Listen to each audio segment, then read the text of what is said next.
machine grinds tiny channels into acrylic cards.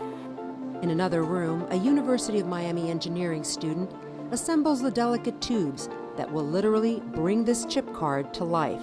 Just a generation ago, the work being done in this bioengineering lab would have been deemed mad science. We have this clamp here that basically allows us to create a complete fluidic seal to allow us to flow materials directly over cells, much like how they go in the body. On this acrylic chip, the best of stem cell research meets cutting-edge engineering. It's new technology that will revolutionize drug testing and could accelerate the road to real cures. The big problem with drug development is a lot of testing takes place in either very simple cell culture plastic dishes or in animal models. Both cell culture plastic dishes and animals are not predictive of human outcomes. The drugs, when they're first tested on human beings during clinical trials, end up failing. Cost of developing a single new drug today is over $1 billion, and it takes almost 15 years.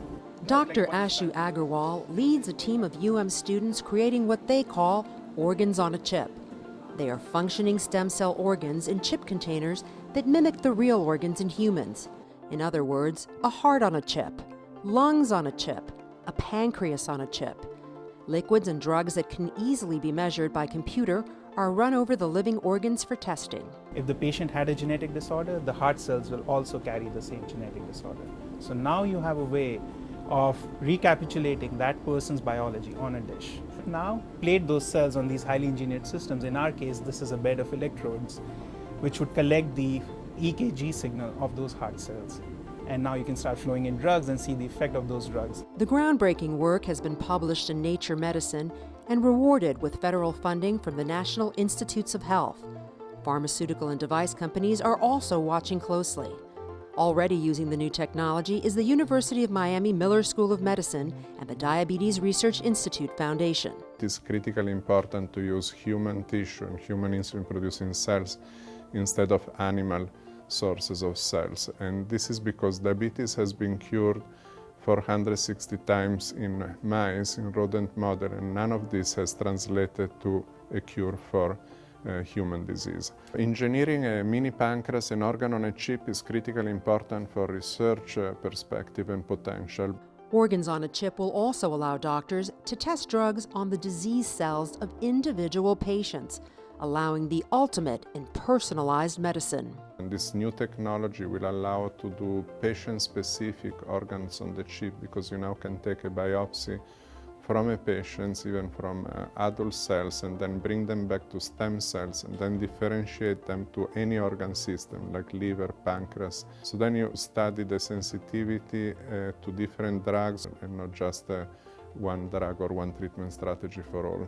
In another recent collaboration with engineers, the medical school's Diabetes Institute was able to create an islet scaffold implanted inside a diabetic patient with extremely promising results. We develop a three-dimensional scaffold that is fully resorbable and biocompatible, that is implanted and engineered inside the abdominal cavity of a recipient with type 1 diabetes.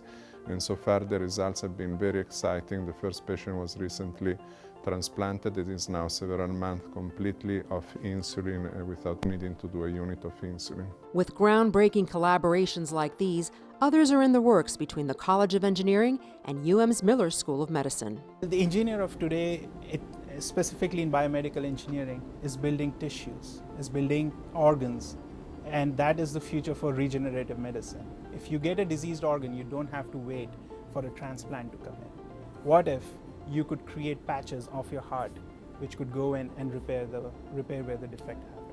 And that's what's happening at the College of Engineering.